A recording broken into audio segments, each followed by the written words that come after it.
Selamat sore, perkenalkan nama lengkap saya Regina Ane, NPM 33180027. Di sini saya akan mempresentasikan materi fisiologi hewan. Nah, materi fisiologi hewan ini terdiri dari 5, yaitu yang pertama konsep dasar fisiologi hewan, yang kedua sistem peredaran darah hewan, yang ketiga sistem pernapasan pada hewan, yang keempat termoregulasi, yang kelima sistem reproduksi hewan.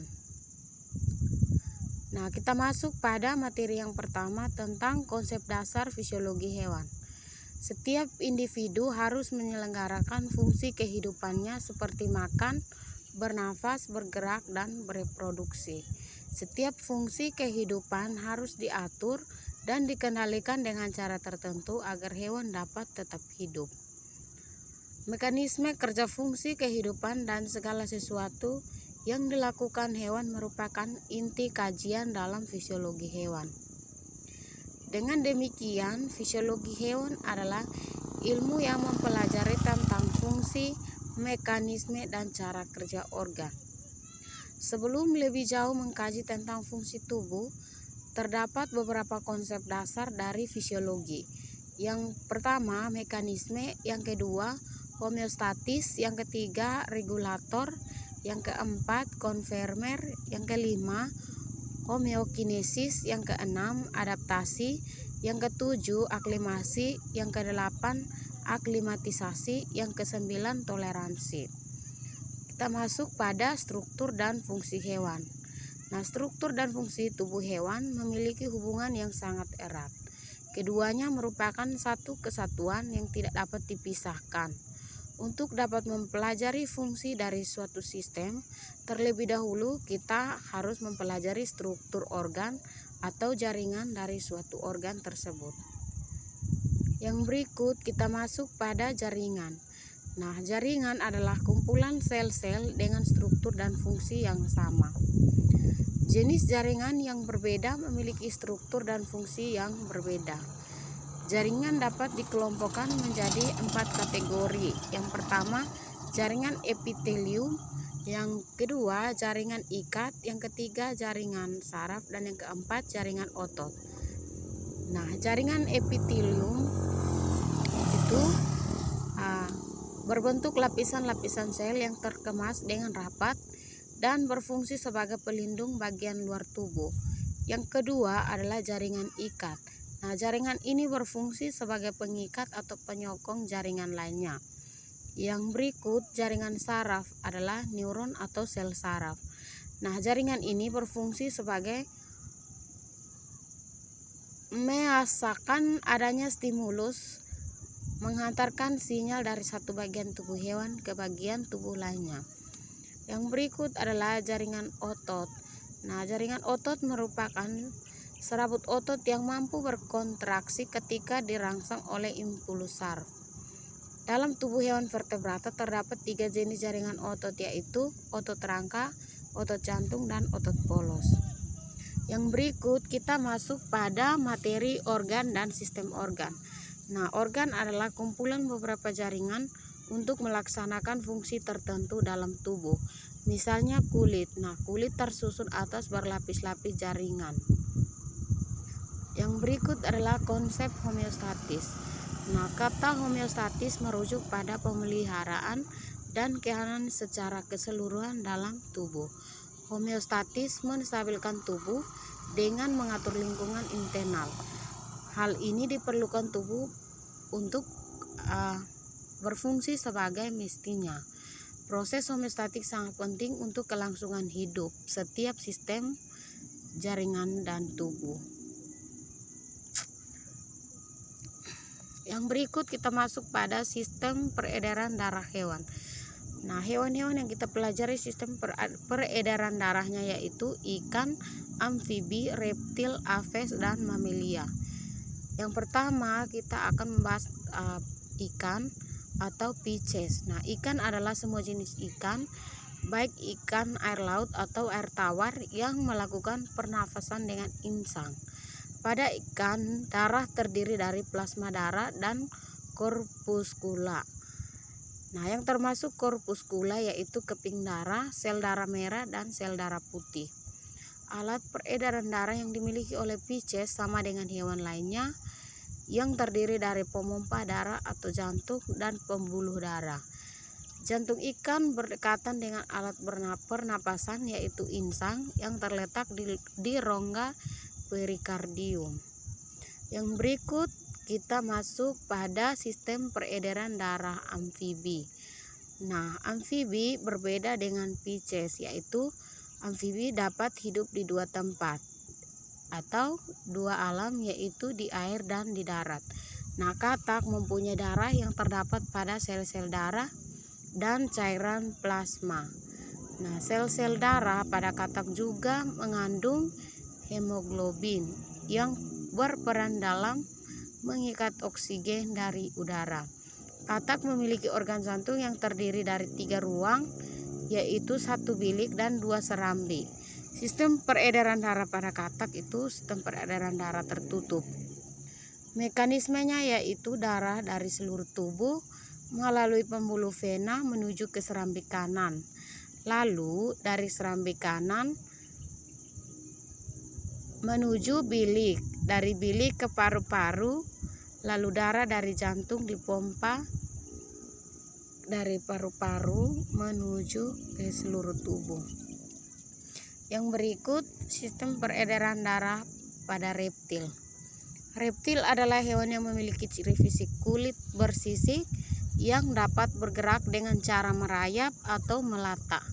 Sistem peredaran darah pada hewan ini umumnya terdiri dari pembuluh darah dan jantung atau alat pemompa darah. Cara kerja sistem pernafasan hewan reptil yaitu darah yang telah mengandung karbon dioksida masuk melewati serambi kanan, kemudian dari serambi kanan masuk ke dalam bilik kanan dan oleh organ jantung dialirkan ke paru-paru. Yang berikut sistem peredaran darah burung atau aves. Nah, sistem peredaran darah aves sangat mirip dengan sistem peredaran darah pada manusia. Sistem peredaran pada aves itu sistem peredaran ganda dan tertutup. Burung mempunyai 4 ruang jantung yang masing-masing terpisah oleh pembatas yang sempurna, sehingga darah tidak akan tercampur. Pada aves terdiri dari 2 pembuluh utama, yaitu pembuluh vena atau bilik dan pembuluh arteri atau nadi. Mekanisme peredaran darah pada aves adalah darah yang mengandung banyak oksigen akan mengalir keluar dari organ jantung menuju ke seluruh tubuh melewati pembuluh arteri. Kemudian darah akan berganti menjadi karbon dioksida menjadi oksigen. Yang berikut sistem peredaran darah mamalia. Contohnya pada manusia. Berikut penjelasan tentang alat-alat peredaran darah pada mamalia beserta mekanisme peredaran darahnya. Yang pertama, atrium kanan. Nah, atrium kanan ini berfungsi untuk menampung darah yang rendah O2 dari seluruh tubuh. Yang berikut, atrium kiri. Nah, atrium kiri ini berfungsi menerima darahnya kayak O2 dari kedua paru-paru melalui 4 buah vena pulmonalis. Kemudian darah akan mengalir ke ventrikel kiri lalu ke seluruh tubuh melalui aorta. Yang ketiga, ventrikel kanan. Nah, ventrikel kanan ini menerima darah dari atrium kanan dan dipompakan ke paru-paru melalui arterikel pulmonalis. Yang keempat, ventrikel kiri. Nah, ventrikel kiri ini dia menerima darah dari atrium kiri dan dipompakan ke seluruh tubuh melalui aorta. Sistem peredaran darah pada manusia. Nah, sistem peredaran darah pada manusia dapat dibedakan menjadi 2 bagian, yaitu peredaran darah kecil dan peredaran darah besar. Nah, karena dari kedua sistem di atas, maka sistem peredaran darah pada manusia disebut sistem peredaran darah ganda. Yang pertama, peredaran darah pulmonaria disebut dengan peredaran darah kecil.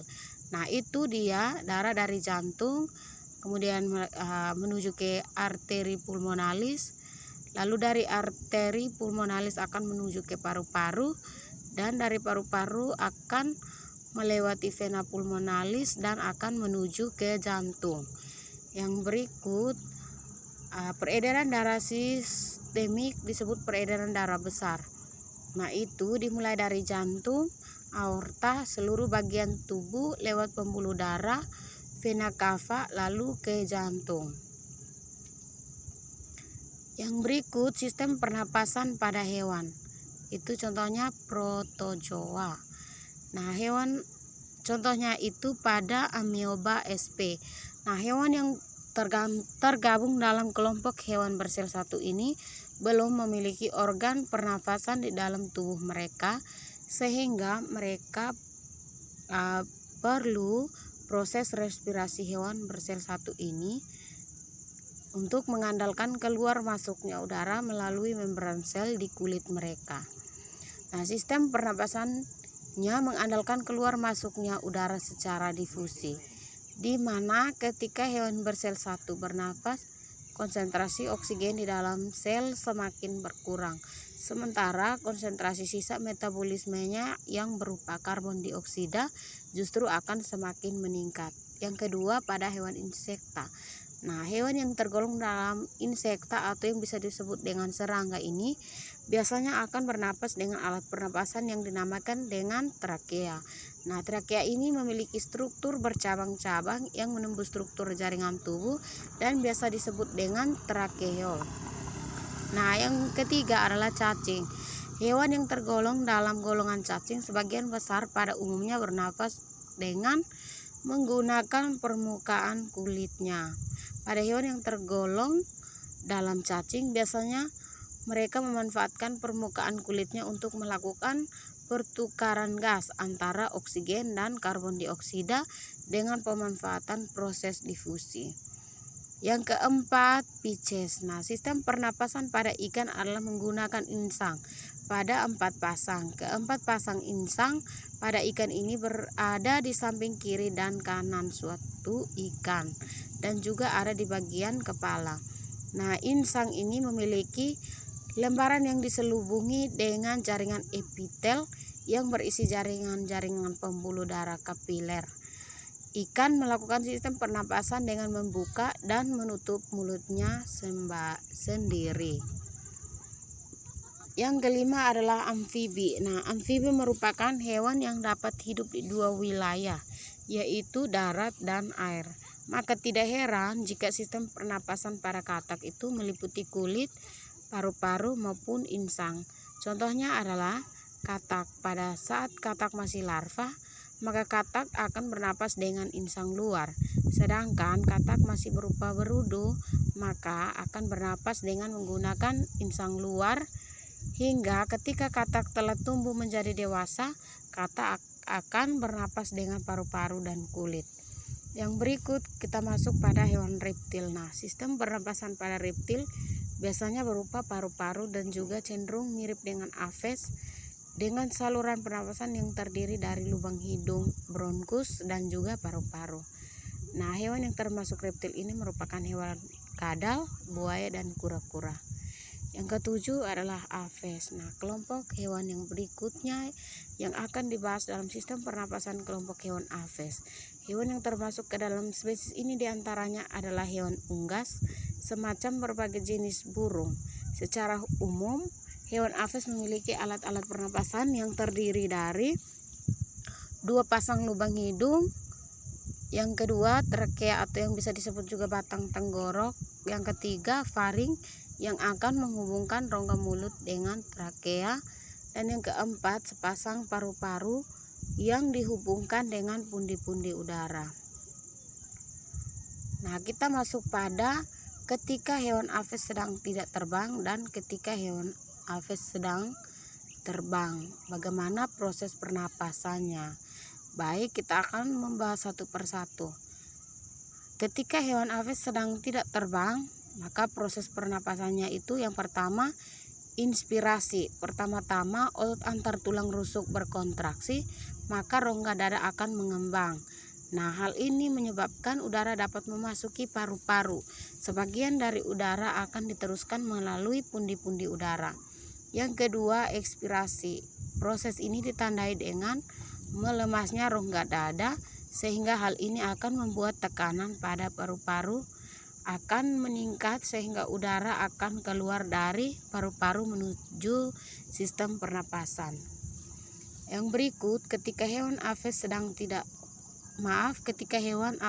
terbang. Yang pertama itu, pada saat hewan aves terbang, maka proses pengambilan oksigen melalui hidung tentu saja akan terhambat karena selama terbang terjadi kontraksi pada otot dada yang menyebabkan udara akan sulit masuk ke dalam paru-paru.